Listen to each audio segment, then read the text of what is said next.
Welcome to the Learning Pines YouTube. We hope this video helps. In this video, I will explain how to connect your PlayStation 5 to a gaming monitor.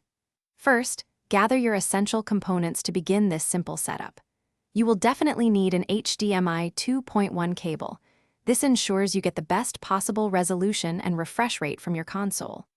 Also, have your PlayStation 5 power cable ready, and of course, your PlayStation 5 console and the monitor itself. Having everything nearby saves time and makes the process incredibly smooth. Now, let us physically connect the devices to each other.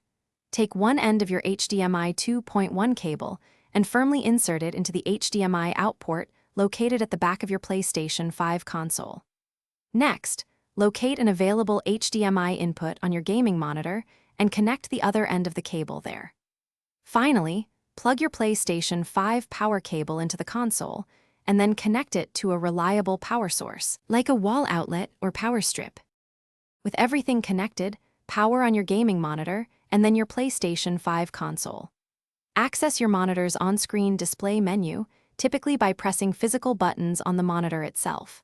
Navigate to the input source option and select the HDMI port where your PlayStation 5 is connected.